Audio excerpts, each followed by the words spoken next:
Mr. Pezzillo, I want to speak with you specifically about now it seems like a lot of children, especially with COVID and the fewer interactions that they're able to have, you see less eye contact with younger people. You see less ability to public speak. You see all of this stuff. How could something like that inadvertently, how could that harm a child growing up later on in life?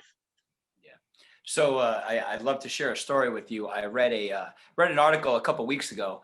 It was about Google. Google had an interview with two people for the same position. It was a $250,000 a year job. I mean, that's a great job. Good job. And yeah, great job. And two gentlemen, one gentleman was overqualified for the job and one gentleman was underqualified for the job. The gentleman that was overqualified showed up 15 minutes late to the interview. The gentleman that was underqualified showed up 15 minutes early to the interview. The gentleman that was overqualified could not talk to the person that was interviewing him or could not look him in the eyes. He had very poor language, very poor public speaking abilities, and the poor level of influencing and communicating. But his resume said he was overqualified. The gentleman that was underqualified had great ability to look other people in the eyes. They had the ability to talk. He had the ability to lead, and he had the ability to be disciplined and show up on time. The gentleman that was underqualified ended up getting the job over the gentleman that was overqualified because of the qualities that he possessed. So that regardless of where that guy earned those qualities really got him the job at Google. Now that was a starting position. Who knows where he's going to be in the next 5-10 years of his life? Not because what his resume said, although we know that's important.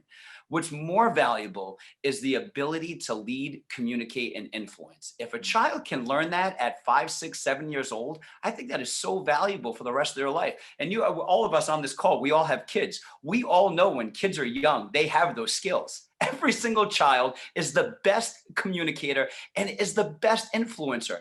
My children can influence me to get them. I say no, and somehow I'm saying yes, a couple minutes later. Am I right, guys? Yes. How is that possible? How is that possible? How did they lose that? That's the question. How did they lose that through the process? Well, they lost it because there's too much screen time. There's too much video games. There's not enough ability to connect and communicate. They lost it through maybe some schooling, and schooling wasn't able to really dig deep in with kids and help them understand and bring out their kind of creative skills. So with Mastery, what we wanted to do is continue to help kids thrive, because most kids already have those skills growing up. We just want to continue to expand them throughout the rest of their life, if that makes sense.